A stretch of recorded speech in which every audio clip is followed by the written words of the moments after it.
Live from Utrecht, this is the Van Wirum Sjoerd. Hello. Hey Sjors. What's up? Sjors, today we are going to discuss at length, in depth, the American political situation. That's right. We're going to explain everything and we're going to just tell you who to vote for, even though this will be released after the election. This is our election special that's going to be published 3 days after the election. Exactly. There was something in the news this week which is mildly, slightly relevant to Bitcoin, and we thought it would be fun to dedicate an episode to it.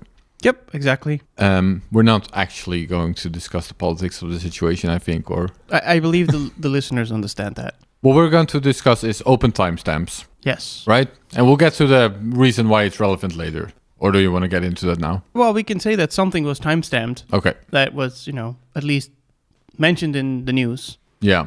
Yeah, so it's these emails by Hunter Biden, or he received emails, that's actually the story. Yeah. Through timestamps, we can be sure that these emails were in fact sent a couple of years ago. And they were signed with Google's exactly keys. What's yeah, the term again? They were sent between two Gmail addresses and Google signs email. So we know that Google signed that email, and if they don't lie about the timestamps, which I don't think Google does, we know those emails are real. What they mean is a different question, but we know they're real. Yes, and thanks to open timestamps, we know that the emails were really sent. Actually, thanks to open timestamp, we know less than that. But we can get into that. Okay, let's get into open timestamps then. Yeah. So open timestamps. It's a project by Peter Todd, Yes. former Bitcoin Core contributor. He likes to call himself a former Bitcoin Core contributor. Yes, and applied cryptographer consultant. That's what he calls himself. Okay. So, do you want to explain what it is? Open timestamps, George? Well, it's basically a way to prove that a given document existed before a certain time. Yeah. So before or at a certain time, I guess. Yeah, well, if you add 1 second, then you can sure, make it before. Exactly, yeah, sure, fair enough. But the idea is you can, you use the Bitcoin blockchain for this, because Bitcoin blocks, we know when they were created, roughly, not to the second, but we know roughly when they were created. And so if the Bitcoin blockchain points to a document, and I say points to in quotes, that means that document must have existed before that part of the blockchain was created. And that's kind of what open timestamp leverages. Of course, we don't actually put documents in the blockchain. That would be bad. We put timestamps in the documents, in the blockchain. And these timestamps are a hash of the document, or they are a hash of multiple documents. There are actual documents in the blockchain, aren't there? That's correct. So that's the worst way you can do this. You can put the actual document in the blockchain, and then you can prove that that document existed very long ago, and some people were doing that back in 2011. Yeah. For example, the Bitcoin white paper, I think, is in the blockchain, right? It could be. I think so.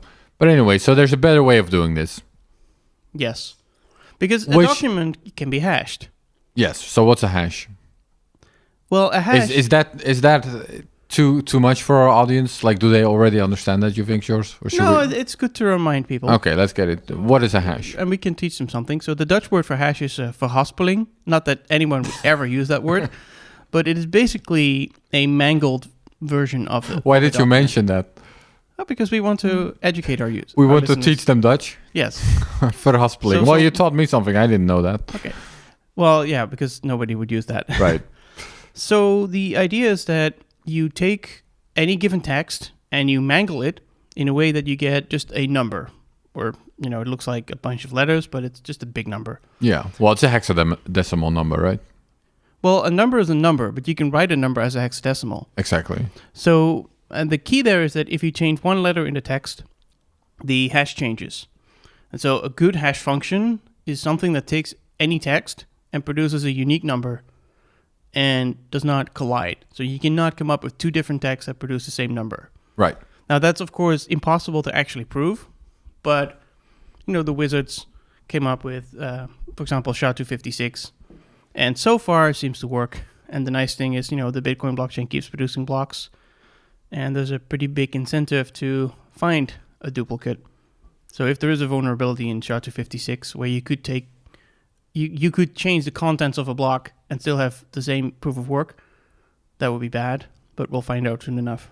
Yeah. So I guess the benefits of a hash I would describe as you can, if you have a hash of a document and you have the document, then you can prove that the hash of the document is in fact the hash of the document. Because every time you hash the document, the same hash comes out. That's right. And the other benefit is that a hash is very small compared to the document. That's or also at least it can be very small. So you can have, I don't know, an entire book and you produce a hash of it and you just have one string of numbers.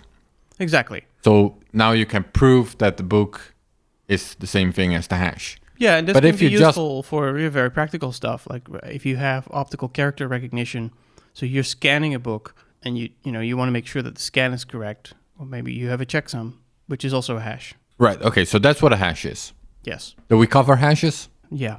I think so. Now, something we discussed last week is a Merkle tree. How about I explain the Merkle tree this time? Sounds good. And then Go ahead. people can tell us who did a better job. All right.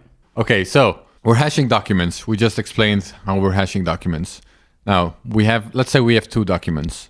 Each of them we turn into a hash. So now we have 2 hashes. Now, we take the 2 hashes and we combine these and turn them into a new hash. So now we have 1 hash again. Yeah. Now we have 2 more documents. We hash these documents as well. We have 2 hashes. These 2 hashes we hash again. So now, in total, we still have 2 hashes. We hash these hashes together. And now, once again, we have 1 hash. Right. Now one we hash have, that represents all these 4 documents. yes, 1 hash that includes all 4. And this looks like a pyramid, but we call it a tree. Yeah, it's a reverse tree. It's a pyramid. Yeah, you're right. So that's what a Merkle tree is. So why do we care about Merkle trees?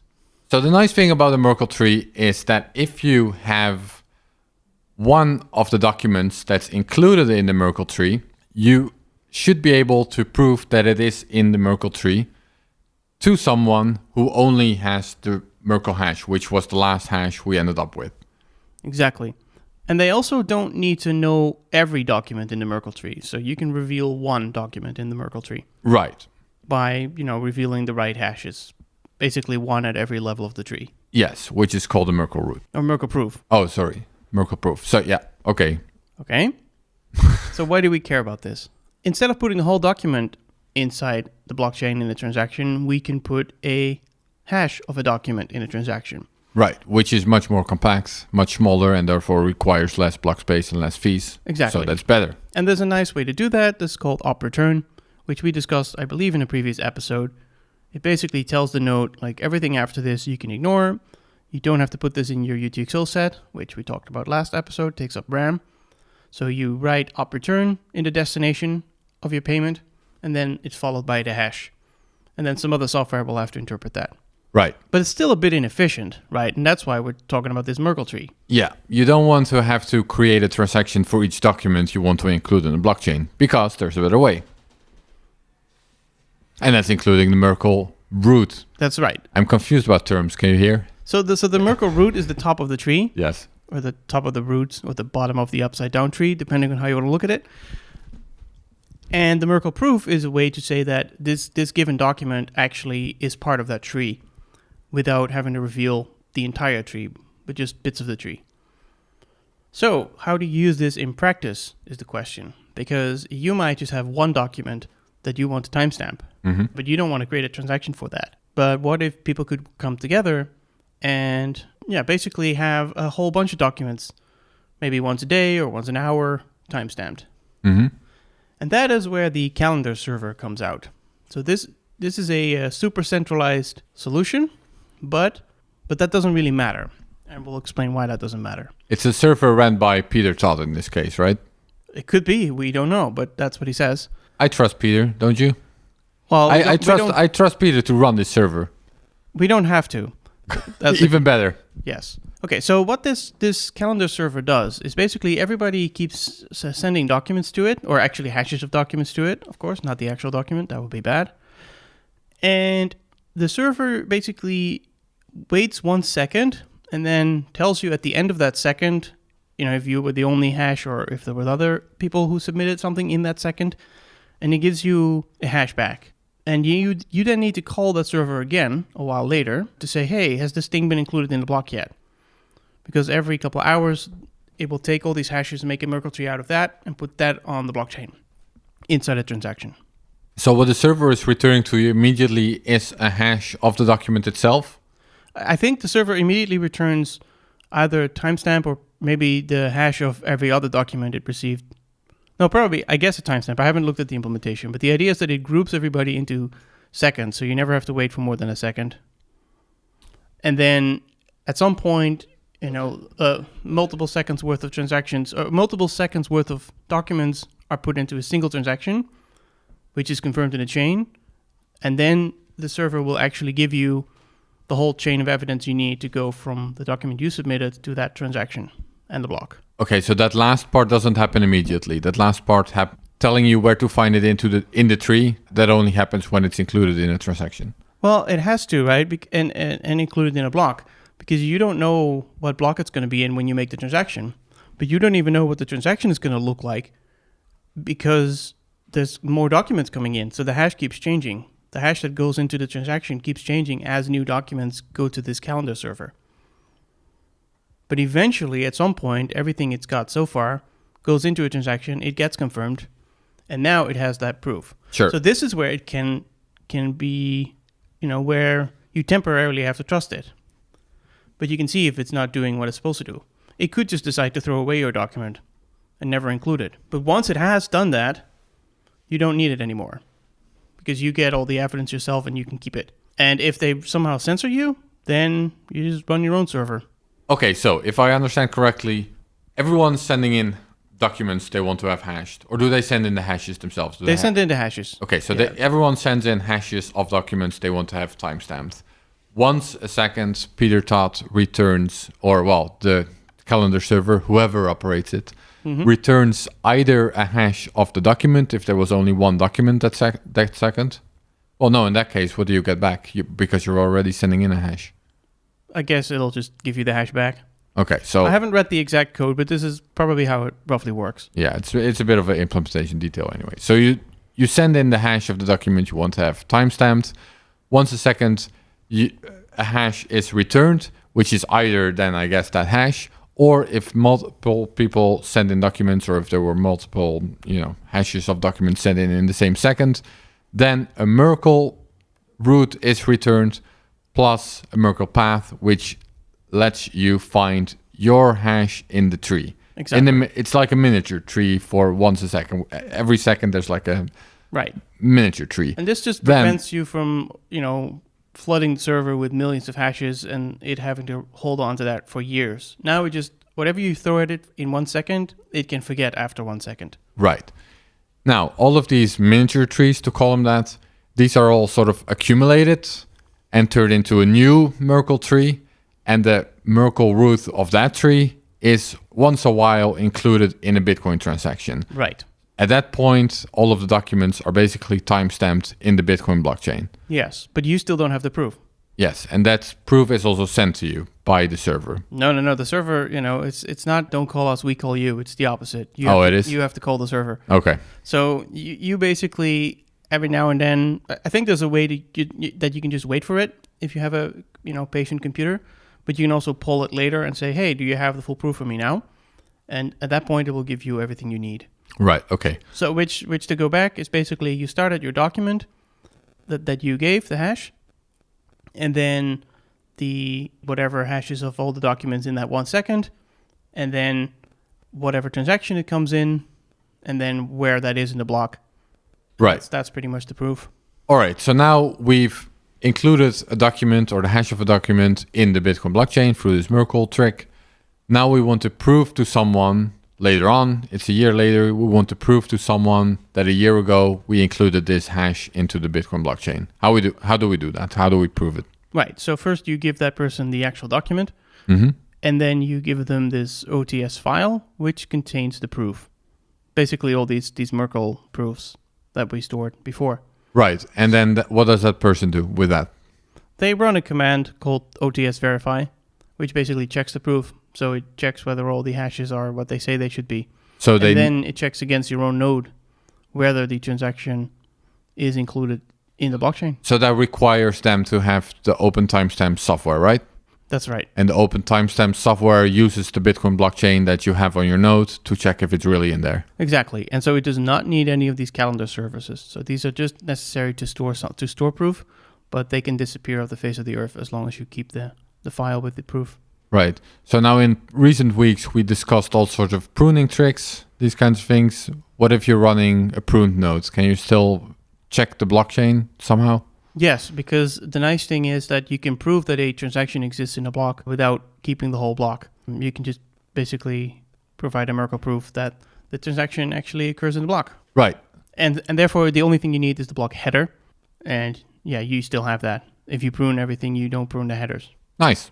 So you have a nice chain of evidence. Okay, so let's get to the reason why we're discussing all of this, yours. Exactly.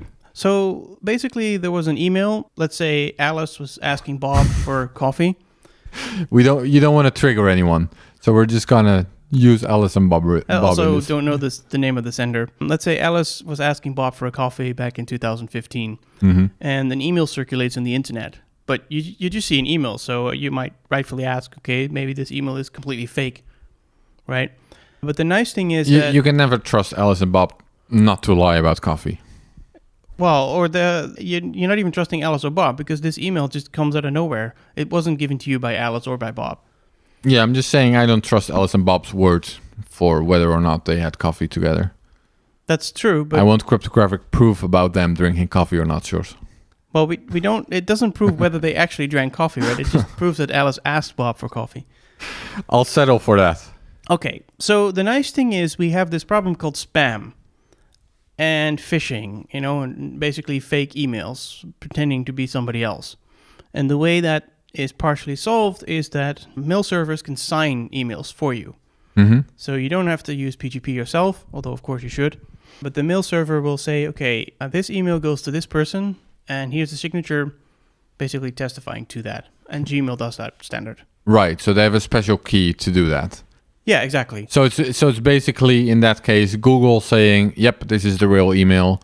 This was the real sender. This was the real recipient. It was really Alice and Bob. And yes, they were really discussing getting a cup of coffee together. Exactly. And that, of course, might be enough.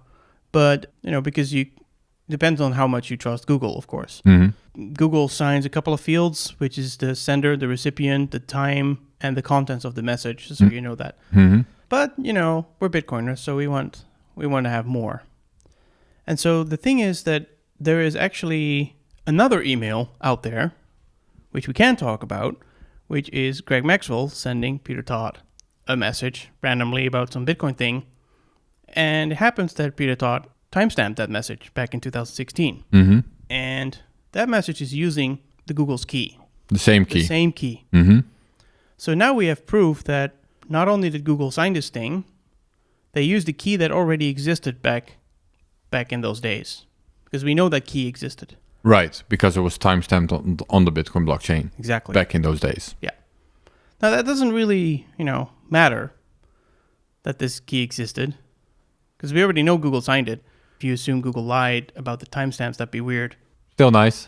Yes, exactly. That's a bit of a downer to end the podcast on. Well, we're not ending the podcast. Let's give some better examples then why open timestamps is great. Yeah. Well, so the caveat is always people get really excited about timestamps and they are quite useful, but they are not magic bullets, and there's a lot of things they can't do. So don't assign magic to them. Okay. There's a couple of things you cannot prove. So there wasn't enough of a downer. Now you're gonna list more things you cannot do with timestamps. That's correct. Okay, let's have it. The things you cannot prove. You cannot prove, and sorry for all the double negatives, but you cannot prove that a document does not exist. And what this means is you can say, hey, I said X back in 2015. That's what you can prove that. Mm-hmm. But you cannot prove that you didn't say X in 2015. You cannot say that you didn't say X in 2015. Right. If I say I never said blah in 2015, there's no way for me to prove that. Unless I have 24-hour footage. Right. Of yourself. Yeah, for the whole year. And Sure. timestamp that. Sure. But other than that, you can't. Okay. The other thing you can't do is... But someone else mi't be able to. For example, with this email example. Well, they can prove you what I did say, but not what I didn't say. So the other thing you can't say is that there's only one thing that I said. So I might have said in 2015, Bitcoin is going to go to 100, And then I would say Bitcoin is going to go to 1,000. And I would say Bitcoin is going to go to 10,000. And then, today I released the proof that I set the right price. But you have no idea how many other prices I timestamped. Right. So that's important to keep in mind when people use timestamps in magic tricks. You might have just timestamped every single possible price for 2020 and then come out as a visionary in 2020 because you're only revealing the one you got right. Exactly. Yeah. I also can't prove that something is older than the timestamp. Basically, if I timestamp something now, then I have no way of proving that maybe it was 10 years ago. Yeah. Right? So if you have some sort of magical anti-aging medicine, you can say, oh, look at how I looked in 2016, but actually that was me in 1981 or something. Sure. Some more disappointments? Yeah, I want another one. If you lose the proof, or if you lose the original document, well, then you're screwed, right? Because if you have the hash, you cannot reconstruct the document. Right. And if you just have the hash, I don't think you can still figure out how to connect that to the thing in the blockchain. You need all these intermediate steps of the tree. Yeah. You need the document in order to prove that the hash matches the document by just hashing the document again. Plus, you need all sorts of extra info to find it in the blockchain. Sure, yeah. Yeah, that's what you downloaded and hopefully saved in a file. Yeah, okay. And the last thing, that's kind of a bummer. You can't really prove that a website is real in general. It's very difficult. So if, let's say there's a tweet, and the tweet has a URL, and if I give that to you, you have no way of, I cannot prove to you that URL really contains that tweet. I mean, you can go to it yourself, but that's the only way you can find out. And so that's a problem if 10 years from now I want to prove that a certain tweet was real. If it's still there, then I can prove that it existed. So I can make a timestamp of basically the website as the document looks, and then, today you look at it again, and you can see, well, I'm seeing the same text. So how would you fake that a website existed then? I can just edit some HTML and make a different tweet. Right? I can make a website that shows a tweet. But the tweet could be complete nonsense. And so I have no way to prove that. But if the tweet didn't change, then I can prove it. Right. But the problem is, of course, you can delete tweets. So that's why you have things like the web archive. So you can make a timestamp of a tweet on the web archive. And if the web archive is still out there when you check the evidence, then you can prove that the tweet existed. But if the tweeter deletes that tweet and gets rid of the web archive, then you're screwed. Yeah. Couldn't you make a backup of the web archive yourself? But then how do you prove that that's the real web archive? I don't know. Sure. If you timestamp the web archive and keep a backup of the web archive, then... Well, it depends on when you made it. So then the question is, when you made that backup, did you have reason... Did you already know what things you needed to fake? Or was it impossible for you to know what things you needed to fake? So there's still, things you can do if you carefully think about what you have and what you don't have. But it's not magic. It's not magic. So what is great about it? Well, that's why we have a list of called cool things. Nice. So one of the cool things you can do is you can timestamp Git commits. And Bitcoin Core is doing that, which is nice. So every time there's a new commit to the Bitcoin Core source code, that is timestamped. Exactly. Right. Interesting. And we know that all these commits that go into Bitcoin Core are signed by the maintainers too.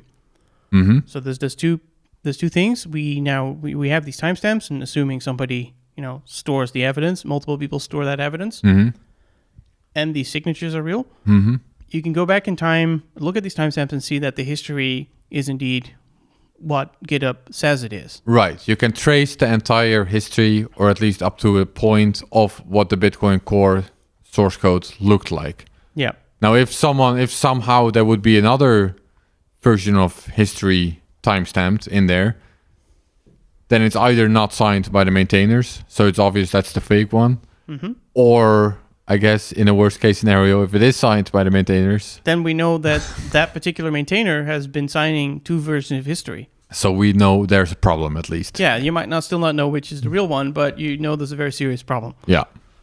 Interesting. Okay, more cool stuff. Another cool thing is actually the opposite. The Genesis block timestamps the times. Yeah, the newspaper, sure. But actually it's, in practice more like the other way around, right? The fact that the times occurs in the Bitcoin blockchain that Times article from January 3rd, 2009, the fact that that occurs in the blockchain means that the blockchain must be more recent than that. Yes, well, the Genesis block at least, yes. Well, so I guess the whole blockchain, sure. Yes, because everything else came after. Yes. So that's a nice example of how timestamps in the real world, can prove what's going on in Bitcoin. So I guess you can use some of that magic to triangulate stuff. If people put newspaper articles in the blockchain, then you have some extra assurance that this thing is really not older than you think it is. Okay, more cool stuff. Well, the last thing is, I guess, more of a general claim is that you can limit the scope of fraud. I believe that's how Peter Todd phrased it.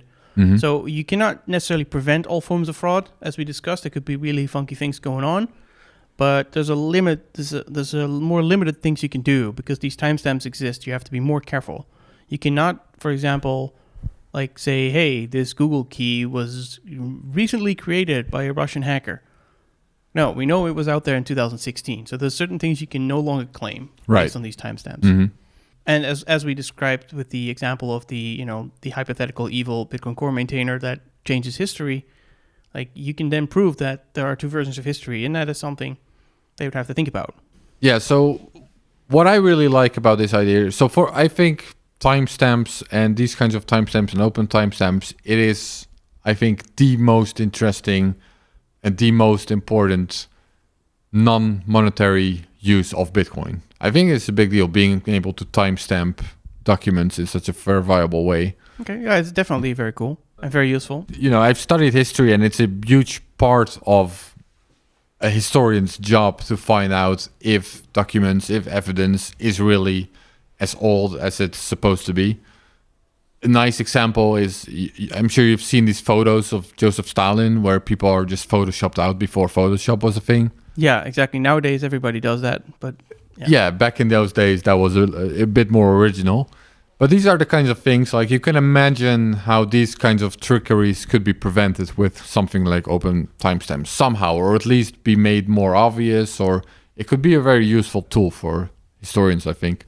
The other cool thing, Sjors, I'm going to tell you one more cool thing before we end this podcast. All right, tell me. Is that I think one of the nice things about open timestamps is that it resembles the idea that is mentioned in the white paper, in the Bitcoin white paper, the Scott Stornetta and Stuart Haber, if I'm recalling these names correctly.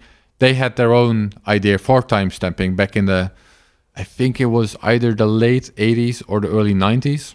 And back then, Stornetta's idea, his concern was that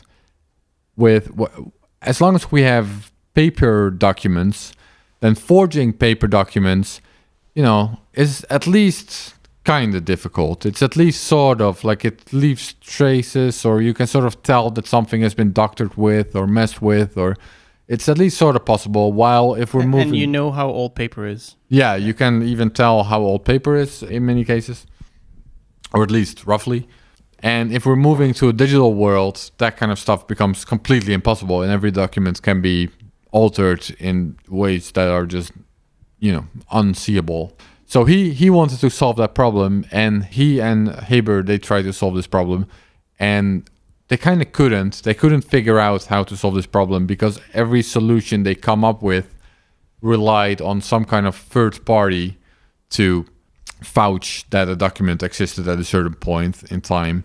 And maybe that third party would be checked by by fourth party, but there was always sort of some trust involved, and that's what I want to get rid of. Right, and that sounds, pretty problematic in the Stalin example you just mentioned. Exactly, yes. So ultimately, even they thought they were not going to be able to solve this problem, and then they wanted to at least prove that this was an unsolvable problem. But then while trying to prove that it was unsolvable, they came to the realization that, wait a minute, this is actually solvable if everyone in the world is party of the timestamping process. So everyone in the world submits their hashes, and everyone in the world receives the combined hashes in return. That way, if you want to forge history, you would have to corrupt everyone, or it would be obvious to everyone, like no one's gonna go along with that. Yeah. So that was kind of their solution, and this solution, I think, sort of evolved, and ultimately they came up with this idea of including the Merkle root into newspapers. So then there was like a Merkle root in the New York Times of May 22nd, 1996. So you knew that documents existed back then. Yep. And ultimately, their ideas were inspiration for Satoshi Nakamoto. It was included in the Bitcoin white paper. And that's interesting because now Peter Todd came up with a solution to actually implement a very similar solution into Bitcoin. So we've sort of gone full circle. Yeah, it's great because everybody wants the Bitcoin blockchain. It's very redundant.